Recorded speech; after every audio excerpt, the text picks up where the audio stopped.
அஸ்ஸலாமு அலைக்கும். இன்றைக்கி ரொம்பவே டேஸ்டியான மசாலான அரைச்சி எப்படி 2 kgல சிக்கன் கறி பண்ண போகிறோம் தாங்க பார்க்க போகிறோம். வாங்க எப்படி பண்ணலான்னு பார்க்கலாம்.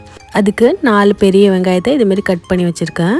5 பெரிய சைஸ் தக்காளி, 5 பச்சை மிளகாய், 2 கிலோ கோழியை வாஷ் பண்ணி வச்சுருக்கேன். இப்போது அரை மூடி தேங்காய் எடுத்திருக்கேன். பெரிய தேங்காவாக இருந்துச்சு, அதில் அரை மூடி எடுத்திருக்கேன். அது கூட 2 டீஸ்பூன் மிளகு, 15 பாதாம், 2 டீஸ்பூன் ஜீரகம், 2 டீஸ்பூன் கசகசா இதெல்லாம் எடுத்து ஒரு மிக்ஸி ஜாரில் போட்டு நல்லா ஃபைன் பேஸ்ட்டாக அரைச்சிக்கலாம். நம்ம அதிக குவான்டிட்டியில் பண்ணும்போது இது மாதிரி மசாலாலாம் அரைச்சி போட்டால் நம்மளுக்கு மசாலாவும் நிறையா கிடைக்கிற மாதிரி இருக்கும். அந்த சிக்கன் கறியும் டேஸ்டியாக இருக்கும். அதனால் நீங்கள் அதிக குவான்டிட்டியில் பண்ணும்போது இது மாதிரி மசாலாலாம் அரைச்சி பண்ணுங்கள். இதுமாரி தண்ணி ஊற்றி ஃபைன் பேஸ்ட்டாக அரைச்சிக்கலாம். இப்போது ஒரு குக்கர் வச்சு அதில் 4 டேபிள் ஸ்பூன் ஆயில் விட்டுருக்கேன். அது கூட 3 துண்டு பட்டை, 10 ஏலக்காய், 10 கிராம்பு அதெல்லாம் போட்டு பொரிஞ்சதுக்கப்புறமா நம்ம வெங்காயம் கட் பண்ணி வச்சுருந்தோம்ல அதையும் போட்டு நல்லா வதக்கி எடுத்துக்கலாம். இந்த வீடியோ லாஸ்ட் வரைக்கும் பார்க்குறதுக்கு முன்னாடி இந்த வீடியோக்கு ஒரு லைக் கொடுத்துருங்க. மறக்காமல் என்னோடய சேனலை சப்ஸ்கிரைப் பண்ணிவிடுங்க. நம்ம நிறைய குவான்டிட்டியில் பண்ணும்போது வெங்காயம் வதங்குறப்ப நீங்கள் சால்ட் ஆட் பண்ணிவிடுங்க. அப்போதைக்கு நம்மளுக்கு வெங்காயம் சீக்கிரமாக வதங்கி வரும். அதனால் இந்த டைம்லேயே நான் சால்ட் ஆட் பண்ணியிருக்கேன். இப்போது வெங்காயம் இந்த லெவலுக்கு வதங்கினதுக்கப்புறமா நம்ம இப்போது 4 டேபிள் ஸ்பூன் இஞ்சி பூண்டு விழுது ஆட் பண்ண போகிறோம். 2 கிலோ கோழிக்கு 4 டேபிள் ஸ்பூன் இஞ்சி பூண்டு பேஸ்ட் கரெக்டாக இருக்கும். அதே இது மாதிரி நல்லா வதக்கி விட்டுக்கலாம். இஞ்சி பூண்டு பேஸ்ட் பச்சை வாசனை போனதுக்கப்புறமா நம்ம இப்போது மிளகாத்தூள் ஆட் பண்ண போகிறோம். 3 டீஸ்பூன் மிளகாத்தூள் நான் ஆட் பண்ணியிருக்கேன். இந்த டைமில் நம்ம மிளகாய்த்தூள் ஆட் பண்ணும்போது நம்மளுக்கு அந்த சிக்கன் கறி வந்து நல்ல கலரில் கிடைக்கும். அதனால தான் எப்போதுமே இந்த டைமில் நம்ம மிளகாய்த்தூள் ஆட் பண்ணுறோம். நல்லா மிளகாய்த்தூள் வதங்கினதுக்கப்புறமா இது கூட நம்ம கட் பண்ணி வச்சுருந்த தக்காளி, பச்சை மிளகாவை ஆட் பண்ண போகிறோம். இந்த ஸ்டேஜில் ஆட் பண்ணி நல்லா நம்ம வதக்கணுங்க. தக்காளி நல்லா மசிய நல்லா வதங்கினா தான் நம்மளுக்கு அந்த டேஸ்ட்டு கிடைக்கும். அதனால் நீங்கள் தக்காளி ஆட் பண்ணி நல்லா வதக்கி எடுத்துக்கோங்க.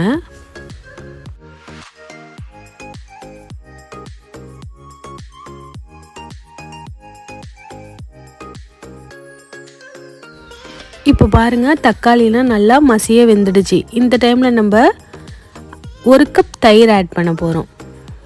தயிர் ஆட் பண்ணும்போது நம்மளுக்கு சிக்கன் கறி நல்லா க்ரீமியாகவும் கிடைக்கும். அதே டைமில் நம்மளுக்கு சிக்கன் கறி ரொம்ப டேஸ்டியாகவும் இருக்கும். அதனால் இந்த டைமில் தயிர் ஆட் பண்ணதுக்கப்புறமா நம்ம வாஷ் பண்ணி எடுத்து வச்சுருந்த 2 கிலோ சிக்கனை ஆட் பண்ணி நல்லா கலந்து விட்டுக்கலாம்.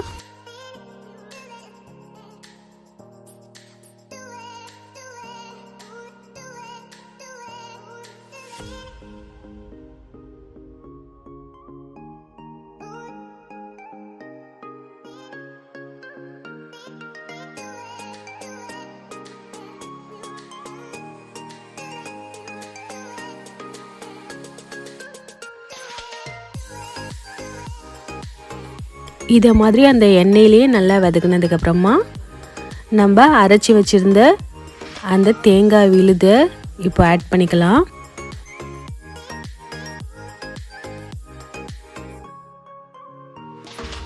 இந்த விழுதெல்லாம் ஆட் பண்ணதுக்கப்புறமா இந்த டைமில் நம்ம 1 டீஸ்பூன் மஞ்சள் தூள் ஆட் பண்ணிக்கலாம். மஞ்சள் தூளையும் ஆட் பண்ணி நல்லா இதை மாதிரி கலந்து விட்டுக்கலாம். இப்போது சிக்கன் கறிக்கு தேவையான தண்ணி ஊற்றிக்கலாம். 2 கிளாஸ் தண்ணி இப்போது நான் ஆட் பண்ணியிருக்கேன். இப்போது இந்த மசாலாவை எல்லாம் நல்லா நம்ம மிக்ஸ் பண்ணி விட்டுட்டு இந்த டைமில் நம்ம உப்பு செக் பண்ணிவிட்டு உப்பு போட்டுக்கலாம். ஃபஸ்ட்டே நம்ம வெங்காயத்தில் உப்பு போட்டிருந்தோம், அதுக்கப்புறம் இப்போ தான் நம்ம உப்பு போடுறோம். அதனால் உப்பை செக் பண்ணிவிட்டு நீங்கள் உப்பு ஆட் பண்ணிக்கோங்க. அவ்வளோதாங்க. நல்லா இதை மாதிரி ஒரு மிக்ஸ் கொடுத்துட்டு மூடி போட்டு 2 விசில் விட்டு எடுத்துக்கோங்க. நம்ம அதிக குவான்டிட்டியில் செய்யும்போது நிறைய விசில் விட்டால் சிக்கன் எல்லாம் கலண்டு போயிடும். அதனால் 2 விசில் விட்டு செக் பண்ணிக்கோங்க சிக்கன் வெந்திருக்காண்டு. இப்போது 2 விசிலுக்கு அப்புறம் இது மாதிரி எண்ணெய்லாம் பிரிஞ்சு நம்மளுக்கு டேஸ்டியாக கிடச்சிருக்கு. அதுக்கு மேலே மல்லிக்கீரையை தூவி விட்டுட்டா நம்மளுக்கு டேஸ்டியான சிக்கன் கறி ரெடி ஆகிடுச்சு. இந்த அளவில் நீங்கள் செஞ்சு பாருங்கள், கண்டிப்பாக டேஸ்ட்டாக இருக்கும். என்னோடய சேனலை யாராவது புதுசாக பார்க்குறீங்கன்னா சப்ஸ்கிரைப் பண்ணுங்கள். இந்த வீடியோக்கு ஒரு லைக் கொடுத்துருங்க. தேங்க்யூ.